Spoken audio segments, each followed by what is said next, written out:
Yeah. All right. So what's up first? I haven't looked at the agenda at all.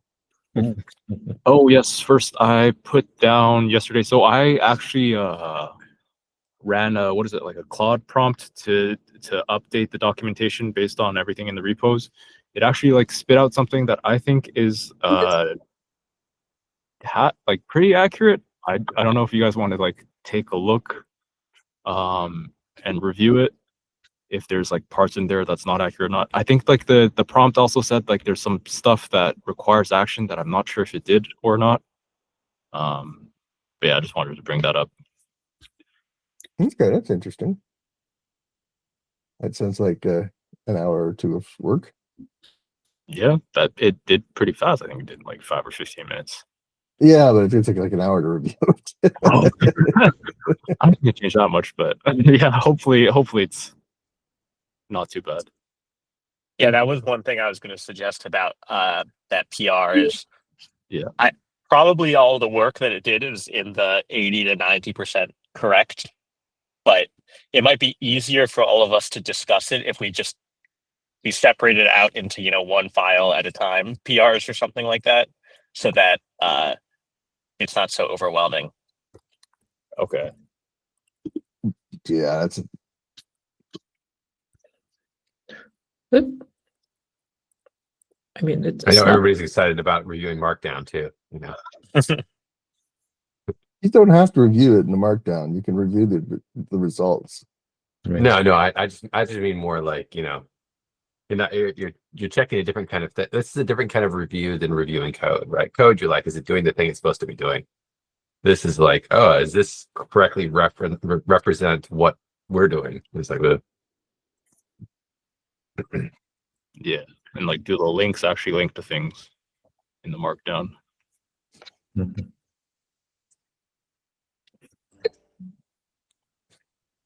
That's actually interesting. Does the validator actually go check probe the link, and then the link exists? And yeah, no, it does not. Yeah, it for sure doesn't. I can prompt it to check that. Yeah, I think I'm supportive of. I don't know. The suggestion that was made to split it into multiple PRs, I'm slightly supportive of that, but I'm also like, why make this more work than it is? Like, if people just want to review individual files, they can review this file and say, I reviewed this file, it looks good. Right? Yeah. Someone else can review a different file. Like, I don't know. Up to you guys.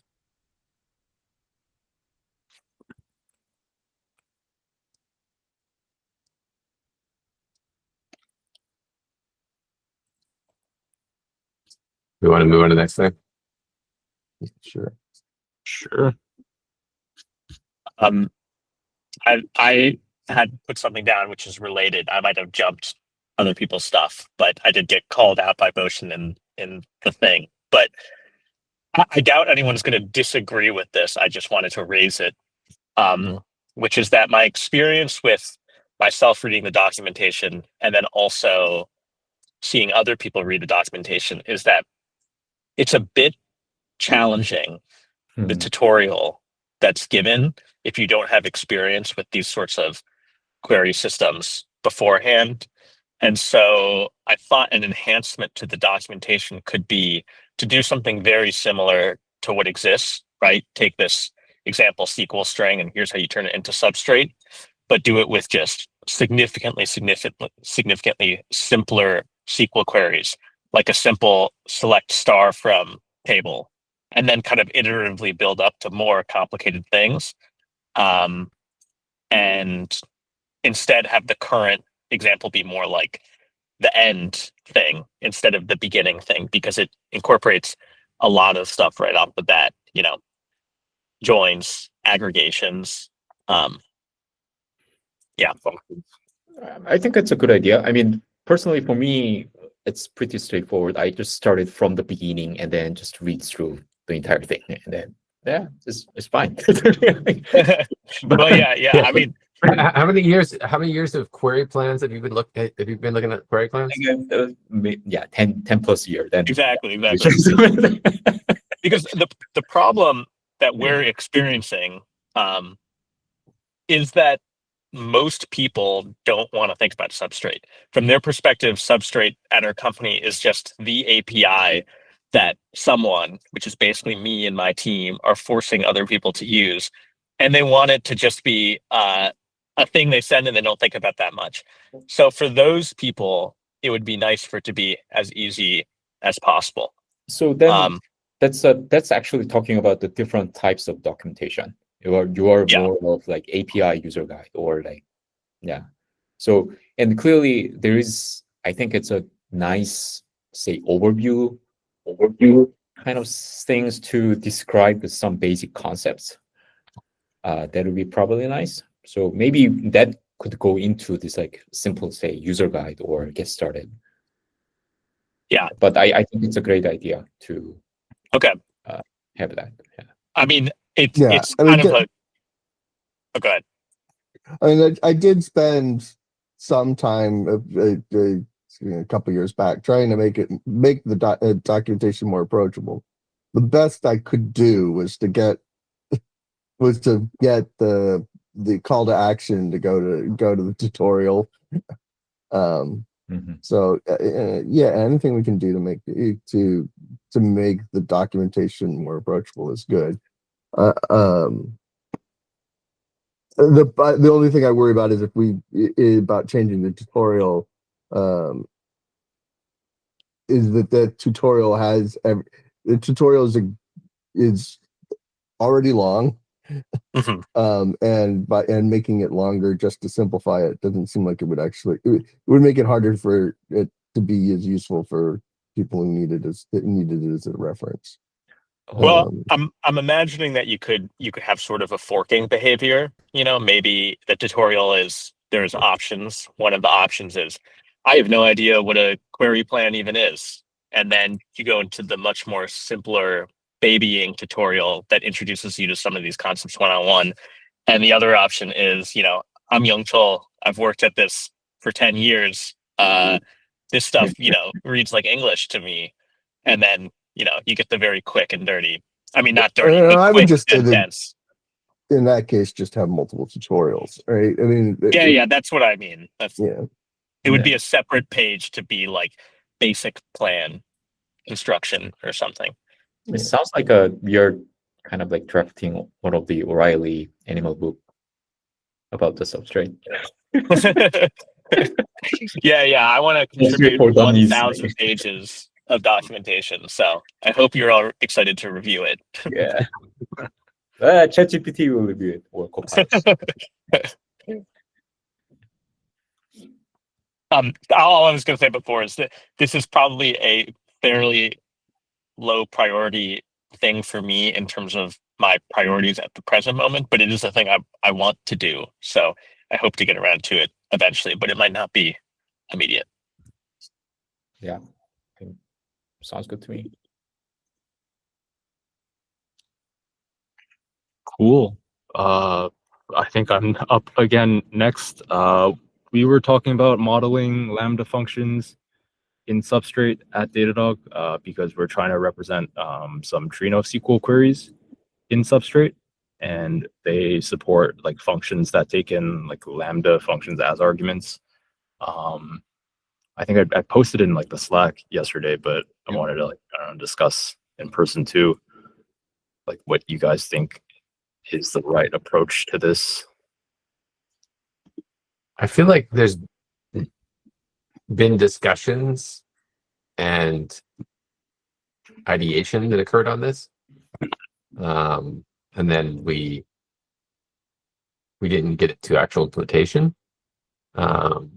But I think yes, this has been discussed before. At the time, people were supportive. I'm still supportive.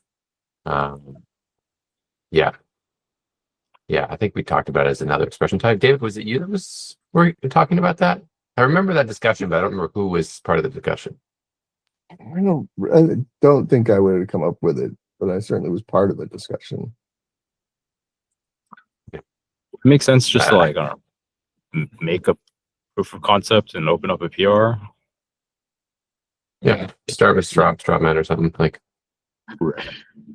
Like, yeah, I think the key thing to always remember, right, is to go look at a couple of other tools, and see if, like, okay, Trino meant just lambdas this way, other tool acts like, I think Snowflake supports lambdas. I think there's several tools I think that support them.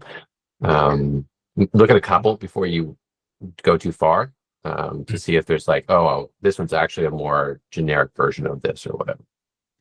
It's probably also worth looking at the meeting notes.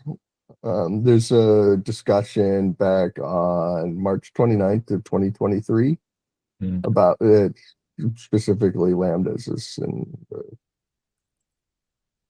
discussion. Right. Yeah, I think like I also the just sent yeah. an issue that has some discussion about it that I just found. Yeah. I mean, I'm Apparently, also, Jock brought up the point up that time.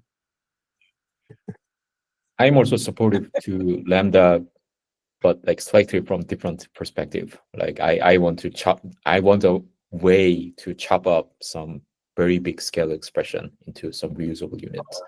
That is, yeah, that is my motivation. But I mean, in general, yeah, it's nice to have. Would it That's make more normalization of an expression, right? That's not like, like a reference like to the arguments would all be defined. It's more like prepared statements. I think that was what we were discussing it in the context of. Prepared I statement, think was or like create inline function. Let's say create functions in say SQL, and then so you have like one definition, and then this can be used or called within query like multiple times. That's another. Yeah, I mean, if you squint it, that's a lambda essentially. Yeah. Right. I was thinking like in the substrate, would it make sense to have these as like a top level field? Like, how like the plan has like the extension URIs or URNs, and then it has like the I don't know, the function files, and then it has like the list of plans. Like, would it make sense to have that as like another top level field that could be referenced? Yeah, I think this, if you look into from like create function angle, this is clearly an entity defined somewhere. So in that regard, I think it makes sense as a top level thing. I'm less convinced. Yeah, I'm hesitant about that too. I might be more inclined. I think that they're two different things. One is like normalization, and the other one is like definition. And I think I'd be inclined to have, like, to me, it seems like it's just an expression type. Is what it seems like to me. And then if we want to support the concept of expression normalization,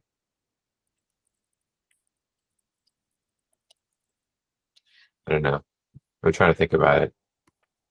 Yeah, I haven't thought a lot about it, but that's like, because I kind of feel like, yeah, you could argue that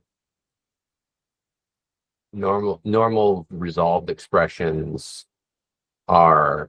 I'm just trying to think about this live. I'm not doing a very good job of it, but like you could argue maybe that normal in like resolved expressions are lambdas without arguments. I don't know. I don't know. Like these to reuse expression, you need to solve the binding, because you're referencing something that you need to resolve that binding in that context where it's used. So in that sense, did we? Yeah. Did we have a discussion about variables? I have no idea. That's before me. We certainly have talked about variables before, about people using it for being able to basically plug things in. Prepared substrate, right? I guess is the concept. It is what we talked about with variables, if I remember correctly. Right. And that's different from the dynamic parameter. I think it's about the same thing. But like dynamic parameter is, I believe it's a query level.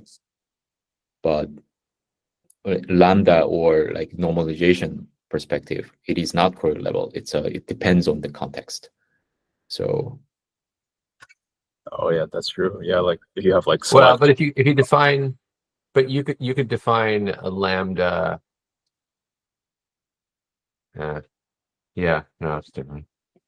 Like for example, if you have like, I don't know, an expression like what array map array, and then like a lambda a to a plus one, Mhm. like that a to a plus one references like each element in the array. So right, and then that array is also depending on the context. If you use on like table S, then that's some array column of S.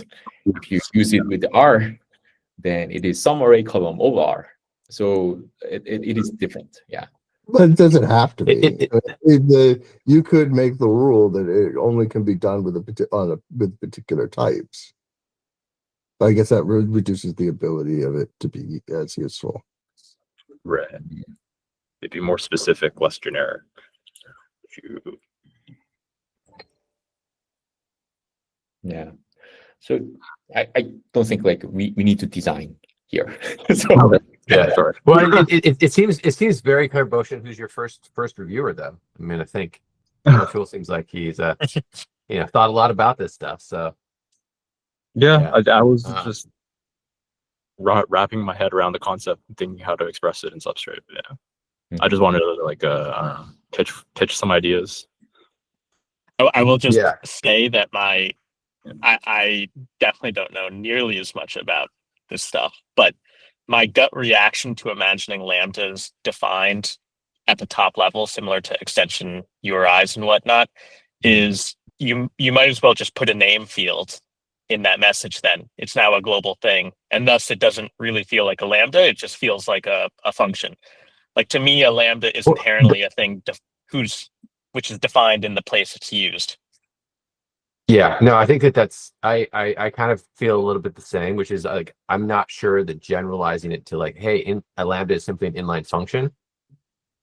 I'm not sure if that's a useful simplification. Not to say that inline functions couldn't be used to express lambdas, but it's kind of like the in clause versus not, right? Like we have an in clause even though we have or, right? And the reason we have an in clause is because that's a useful concept by itself. And I think that might be true here with lambdas, is that a lambda might be something. And then we also have the concept of like, because yeah, I agree. So like a lambda usually used in the context where you're defining it and using it once, right? Like in these kinds of data languages. Whereas like an inline function, right? Like I've written my own function called foo, right? I might call that 7 times in the same plan. Yes. And each time I'm binding it to different inputs. Yeah. So I think that those, but I think you use the foo concept to use as a lambda, right? You could, but I'm not sure that that's a helpful simplification. Yeah, so I think the mechanism is the same. I think it's based on like where you can plug it. So inline function is clearly, it is defining things, so it needs to be aware of the entire plan scope. And lambda is maybe more localized, so we can allow the inline definition in that context. Then binding is clear and so on. But the mechanism, like how we define that actual expression, should be the same.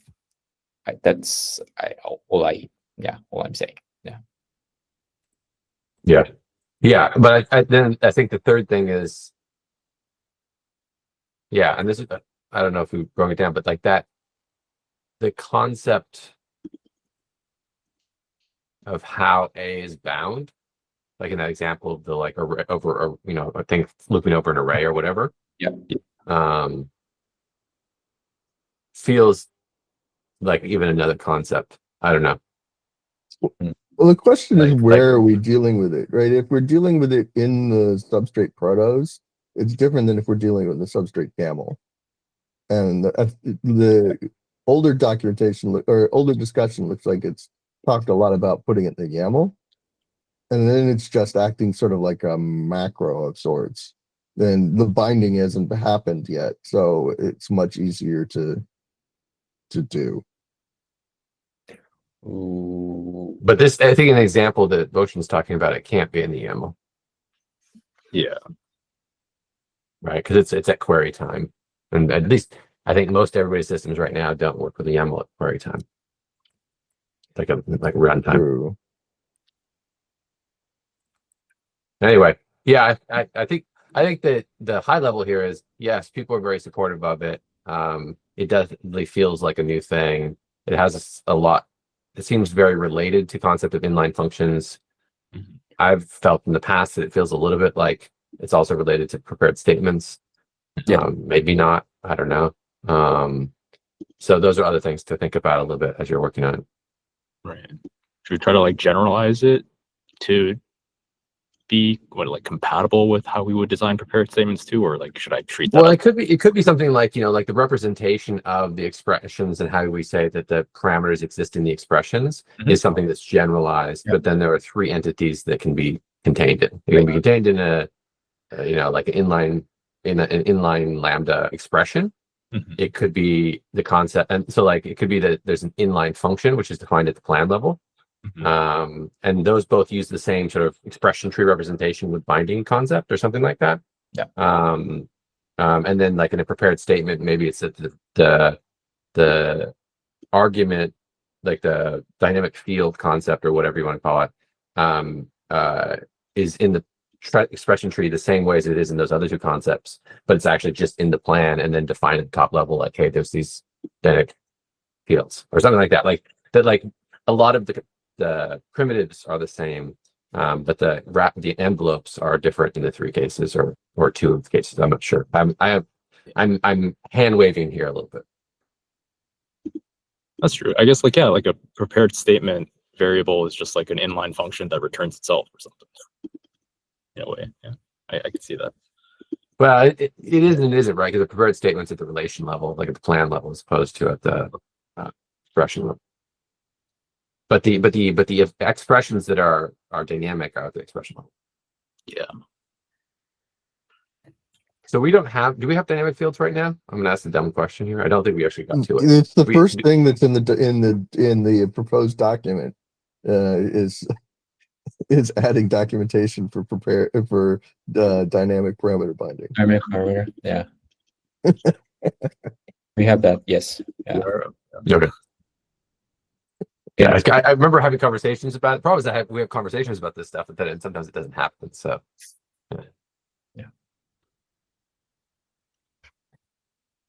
Yeah, and we are already using the dynamic parameter internally, so that's good.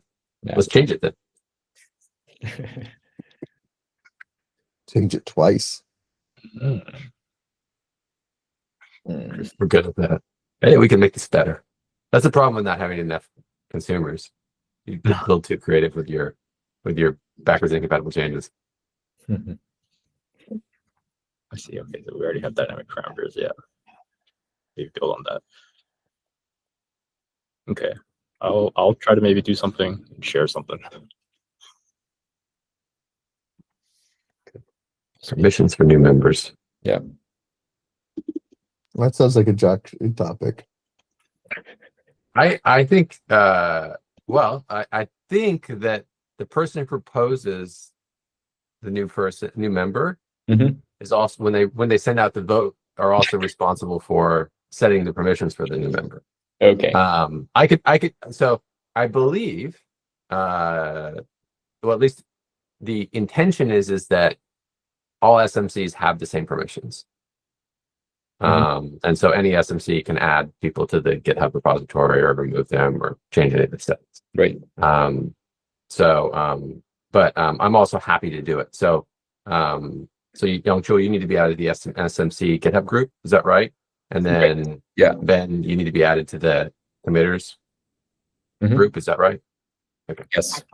I think I am, unless I'm mistaken. Oh, did Victor actually did that before he leave? I don't know if there's something more specific for myself. The permissions for the SMC is a little bit tricky. I've always felt like I have second class SMC permissions. Which is why I said it's a doc issue, because he said that everybody's supposed to have the same level, but I I think there's a jock level and then there's an everybody else level. I mean, it's not intentionally. Like we're Not all in the same intentionally, but it group. just happens to be that way. Yeah. So what is Young Chul? It's just Young Chul. Yes. That looks like you. That little teeny thing looks like you. You are. Well, no, I gotta put in more information. Okay, you're in the SMC now, Okay. and then team. Wait, what happened? Such a confusing UI. And then committers. Is Ben a committer? Yeah, you're a committer. So you should have all of the committer level permissions. Awesome. So what is it that you think you can't do, David? I think there was something permission related at one point I couldn't do. It may have been fixed, Okay. but Yeah. If whenever you run across like something like that, let me know because it's definitely not the intention. Okay. But I think that technically there's an owner of a GitHub organization, maybe. I don't think that's Probably. true though, because I started Drumeo one and I'm not the owner anymore. So, Well, there you can must be pass some. the ownership, I think. But Yeah, maybe that's it. Yeah, maybe pass it. I don't know. Anyway, yeah, if you run across something, just let me know and I'll try to make sure it's right. okay. Sounds good. All right. Table functions. Yep. Awesome. Yeah, I am starting to design something for table functions, although I should say that I am aiming to do the most minimal version of this, which is a function which takes in explicit parameters and produces a table, as opposed to the other version of table function, which is a function that can take in a table and produce another table. So I'm working on a spec for the first kind, and I figure the second kind can come later as there's more clarity for that kind of thing. And my general strategy so far has been to kind of consider two sort of flavors of table function. And one flavor is one in which the output schema can be deduced from the types that are input into the function. But internally, we also have the more complicated use case, which is output schemas, which are very hard to deduce from the input. So for example, one of the table functions that we have is of a flavor where one of the arguments is a list of the columns that will be contained in the schema that comes out of that table function. So I was imagining just also having a backdoor for some of these functions too. So there's kind of the two flavors. One is we know the schema in general, and that's part of some YAML specification for this table function. And then the second option is we make no claim on what the schema that comes out of this table function is, and you just, as the substrate producer, have to have that be part of the plan itself. And maybe this will be more concrete when I actually have a PR open for this, which hopefully will happen today or tomorrow, but I figured I could bring it up here in case anyone had any preliminary thoughts. It sort of reminds me of like Postgres table functions. This is like a generator. What I think I would call a generator function. This is what you refer to as a generator table function in that one issue discussion. Yeah. You mean the one without... I like that I referred to it to the same name. That's nice. So I don't remember. Yeah, you're consistent. Yeah. So this is take in a set of constants and produce a table. Out Yeah, of thin air. Exactly. What was that? What did you say, John? Joe? Out of thin air. Out of thin air. Okay. Yeah. So this is like a function like, Sure. give Yeah. me 1 to 100. Right. That's Yeah. separate rows. Yeah. Generate series. Yeah. Yes. So exactly, and that is a good example of the former case, which is we can know exactly what the schema is going to be out. It's going to be one column, maybe with name values or something. Yeah. And another one could be like call this REST API and fucking turn that into a table. Right.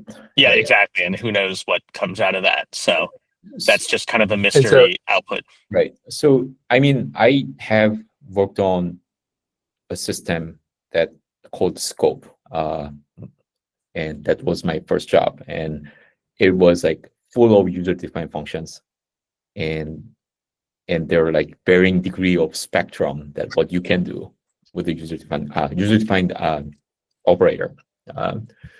So yeah, and you're exactly talking about something, and you can classify user-defined operator into like various aspects in the degree of like exactly what we know what's going on to complete black box, where like nothing we know and so on.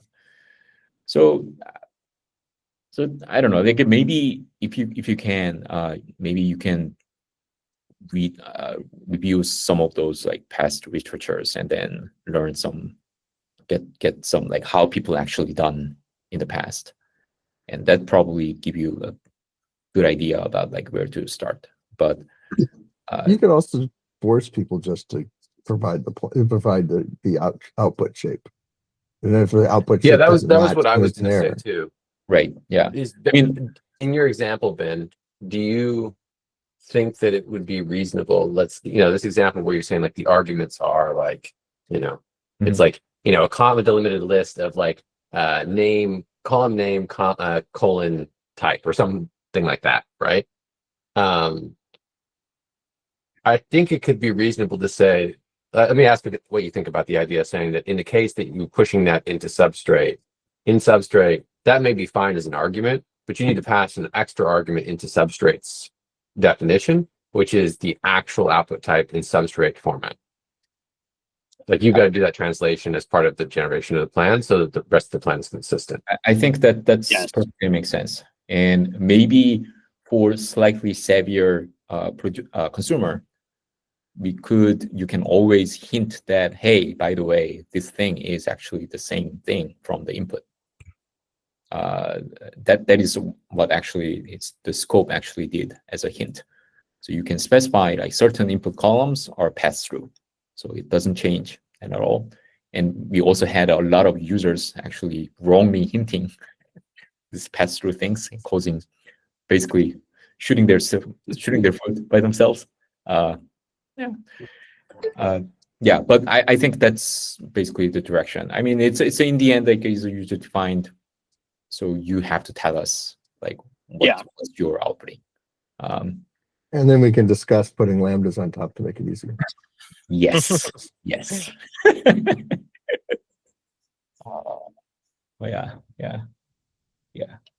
Okay. I thought of something. Yeah, I think it's great. I think starting with generator functions or whatever we want to call these things, I think is good. I think we have to be very careful though, because table functions mean different things to people. Yeah. The naming could get strange, and I mean, it will come up in PR discussions, but I already wasn't even sure exactly what the appropriate name for the message is going to be, because I can actually kind of imagine a fork in how we tackle the more sophisticated table functions. Because on the one hand, you could imagine them all being grouped under the same interpretation of table function, and then maybe we just add another parameter that could go in, which is relations, or we treat it as a totally different thing, in which case the message should probably be called generator table function or something more specific. So I don't know. We'll see what happens, but I'm trying to be forward looking, to be at least flexible to how we would want to tackle those more complicated table function scenarios. Yeah, sounds good. Sounds good. Yeah. And maybe in the Slack channel, Young Chul, if you could assist with just sending me whatever literature you were referencing before as being relevant. I've also just been kind of looking at CalCite too, to understand the precedent there. That's a really good example, I think. Yeah. Although I'm not aware of, I'm not very familiar with the CalCite code base, but it's been there for a long time, so I'm not familiar at all. Well, and there's enough different like competing needs that it's usually a good place to look for like how people kind of like combine these problems, right?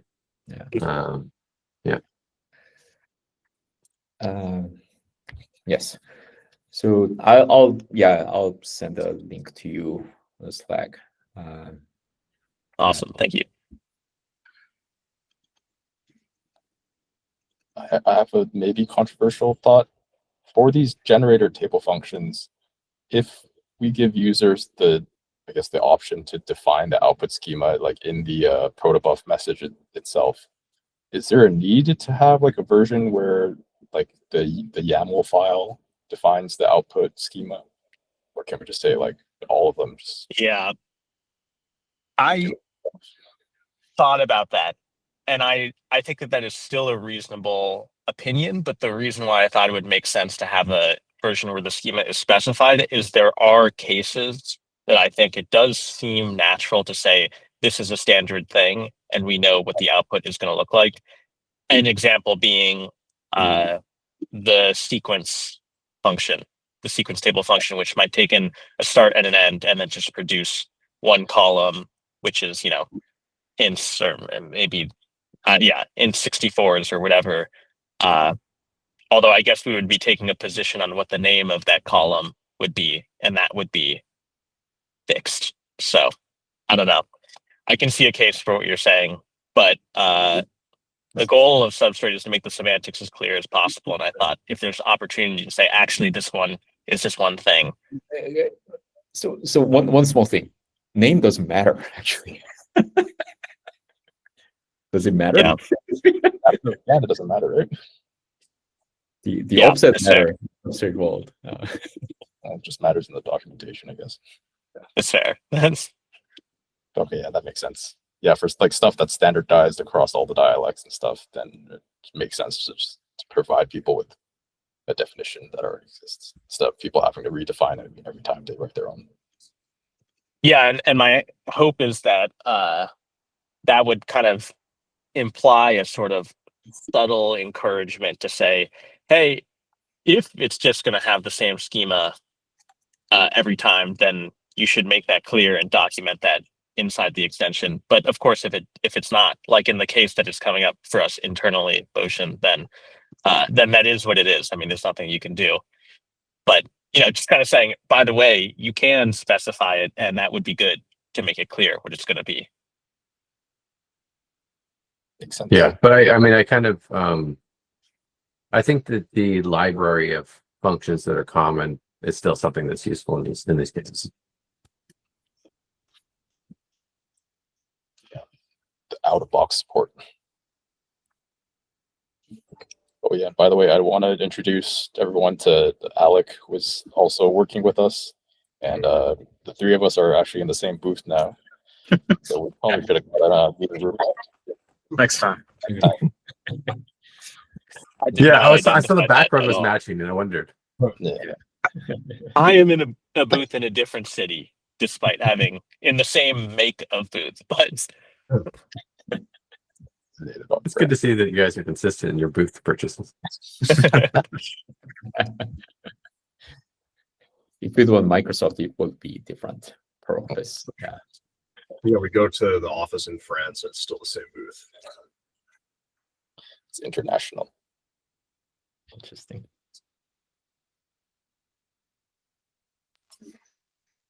Cool. Do we have any other topics? it was the end of the list, at least. Oh, done early. See, that's what happens when Victor's not here. We get done early. See, I gotta say something every meeting that Victor's not here, so you can come back and listen to it and know that we're thinking about him. I mean, if you upload it, I'm sure you can like watch it over his like dinner or something. Perfect. All right, Even guys. if we don't Have a good upload week. it, we can still watch it. But yeah, have a good week, everybody. See you. Everyone. So